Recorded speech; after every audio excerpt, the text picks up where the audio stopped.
The Bug Strike Back update for Grounded will be introducing armor upgrades as well as a few new craftable items. As is typically the case, this will increase the importance for some resources we can gather. In this video, I'll tell you which resources to farm now in preparation for the Bug Strike Back update in Grounded. Before we begin, I want to thank all my channel members for helping making videos like this possible.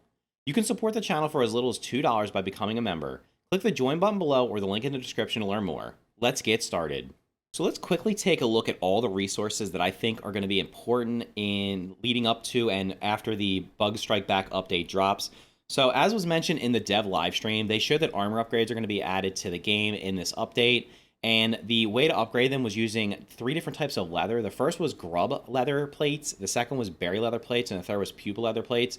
Now, they didn't say how those were crafted, although it's logical to assume that the grub's going to be made from grub hide, the berry's going to be made from berries, and the pupa's going to be made from pupas. So what I would recommend doing is farming as much of those as possible. Now, what you can do is you can go over to the resource surveyor. So this is powered up after you complete the hedge lab. Once you turn that power on, these are available. So most people that are probably playing have access to this. If not, you can unlock it pretty quickly. What we're going to do here is we're going to go in here. I've already searched for grubs. And the main place to find grubs early game is going to be around the oak tree. They're also found all over the grasslands, but you can find a ton of them by the oak tree. And as you can see here, where it's orange, means there's going to be more. Red's going to be less. And then I think yellow, there's one yellow spot somewhere maybe. This is a yellowish, that means there's going to be a bunch over here. So you can find them right there. You can also find them, a bunch of them up here where the green shield bug is. So over here by the buster cap gun, there's a bunch in there. So once you take care of that green shield bug, you can farm away at those. And then early game, you're going to be getting them here. You're going to need a lot of grub hide because unless the crafting formula for it turns one grub hide into multiple grub leather, which could be the case. Maybe it's going to be a 1 for 3.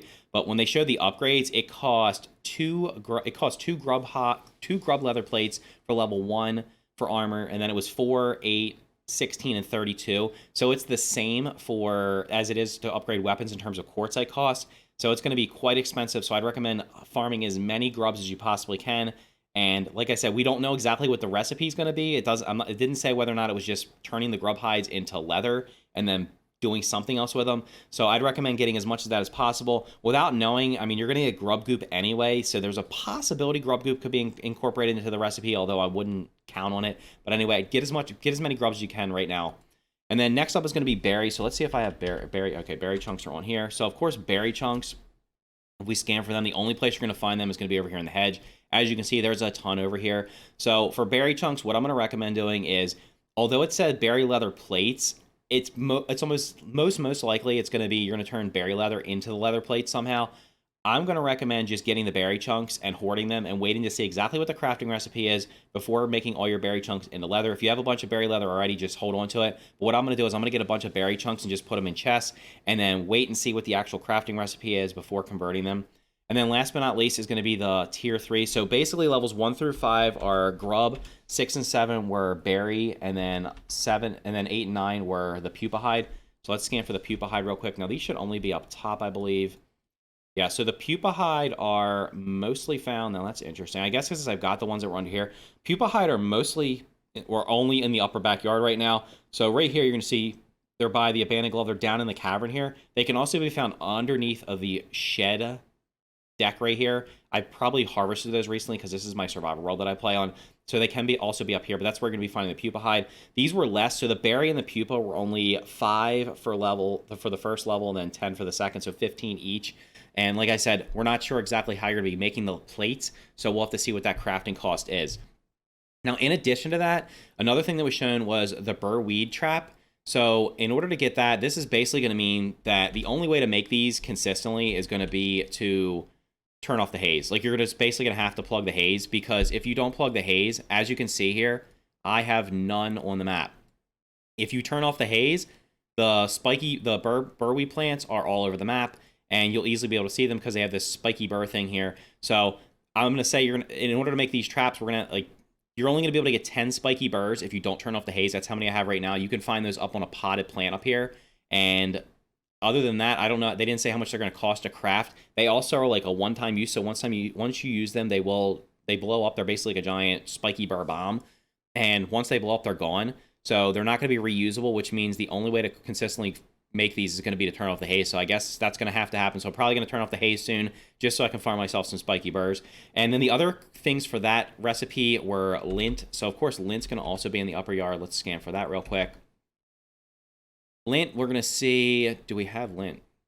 Okay, so we got a bunch of lint up here on the welcome mat that's in front of the shed. I can tell you also that there's also some lint down here by the abandoned gardening glove. I've probably harvested that recently because, to be completely honest, that's the lint that I gather most. I never really go up here and gather it because the dust mites are a pain in the butt, and because I really haven't used lint that much so far, I've just been hoarding all of it. I have not been turning lint into the lint rope, or the lint, what is it, the lint, whatever it turns into, because right now it was like, it takes 3 of these to make 1, even on the spinning wheel. So I was kind of holding on to it to see if they change that recipe. So make sure you get yourself some lint. And then last but not least was going to be fungal growth, which we're probably not going to see a bunch of that on here either.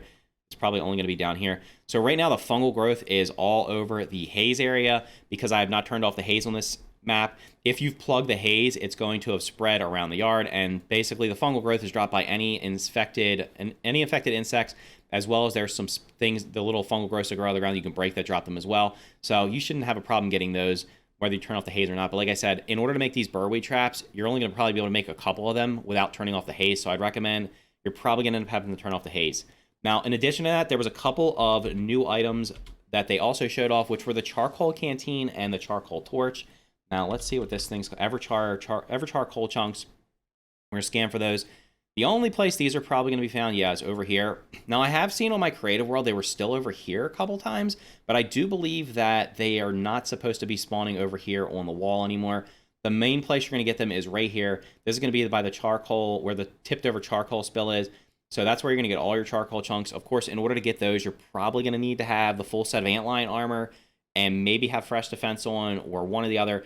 Preferably both, because it's just easier. You won't get burned up while you're in there. You can also drink, I think there might be, yeah, there's actually a food you can eat. Was it quesadilla time maybe? One of the foods gives you protection against the sizzle effect. So you want to make sure you're protected against the sizzle effect when you're trying to get these. But these are going to be needed to craft the charcoal canteen, which you can use. It's going to be it's going to be the higher tier canteen. They said that's going to be able to be used to filter dirty water. So as you're walking around, there's dirty water on the ground. Right now, if you drink it, it will make you ill while it fills up your thirst meter, but it will make you ill. So you'll start losing HP. Using the charcoal canteen will let you scoop it up and it will filter it, making it clean. They also showed off the charcoal torch, which was going to be the higher tier torch that lights up more. It lights up way more than the current torch, and it also can be repaired. So of course, those are both going to be made from the charcoal chunks. I don't recall seeing the other item, well, what else it was crafted with. So just get some charcoal chunks. These you can only get here. You can get them, and then they're going to respawn a couple days later. So I'd recommend stocking up on those. And then in addition to that, there's some miscellaneous items that were not mentioned, but I think are probably worth gathering. So first up is going to be, we're going to go with bug gloop. The bug gloop is going to be found from the new insects that are in your yard. I'm not sure. That's a roly-poly. So mostly going to be found up here in the upper yard. You're going to get these from, I believe they're definitely dropped from roly-polies. They're definitely dropped from ladybird larvae, ladybirds.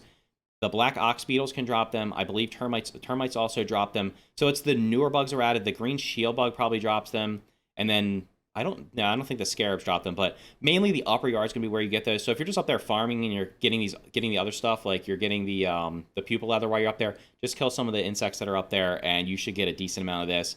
So like I said, that's not guaranteed to be needed, but because it's a newer resource, I'm gonna say to get it and just hold on to it just to see if it's needed for anything. And then of course a couple other things. With the addition of the base raids, even though they didn't seem like they're adding, or they didn't mention adding any new insects in this update, I'm going to recommend getting as many twinkling shells as possible. The twinkling shells, of course, are used to make your weapons level 8 and 9.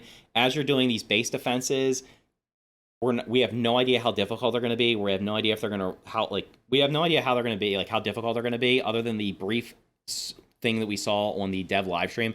So I'd recommend getting as many twinkling shells as possible, just so you can have your weapons upgraded to levels 8 and 9, just in case it's necessary. It might not be, but just in case. And then last but not least is going to be the candy pieces. Now, specifically, they mentioned in order to set off the burweed trap, you're going to need spicy shards. So as you can see here, you can scan for spicy shards. Are these actually showing up here? Yeah. So the spicy shards, you're going to find a bunch of them in the sandbox. That's going to be your best bet for finding them. And then they can also be found in the trash heap down here. And then up here, there looks like there's a couple spawns that are in the newer upper backyard area. So those are definitely going to be needed. And you could also get the salt and the spicy. Or salt and the minty. We'll just check salt real quick. Of course, salt's the best bet's going to be most likely. There are some in the upper yard. There's one over here on the spoon. That's always there. That gives you like 6 or so. But the best bet's going to be getting them down inside of that little cave tunnel, the antlion tunnel that's down here that has like 40 or so. So if you're looking for those. And then lastly, we'll look at the mint shards just to find where those are. And the mint shards, I think there's a couple in the, there's a couple in the trash heap. Sometimes there's some in the sandbox. And then this one looks like it's probably in the red anthill that's over here. So the mint shards are definitely going to be the rarest of the shards. So those are the resources I would recommend getting if you are preparing for the Bug Strike Back update. The public test server is more likely going to drop, or most likely going to drop midweek. I would say it could be Tuesday, Wednesday, or Thursday. I think they said I heard that they're not streaming on Wednesday. I was expecting it maybe to drop after that stream. So if they're not streaming on Wednesday, maybe it's going to drop on Wednesday. It's definitely going to be this week unless something catastrophic happens. That's what they said.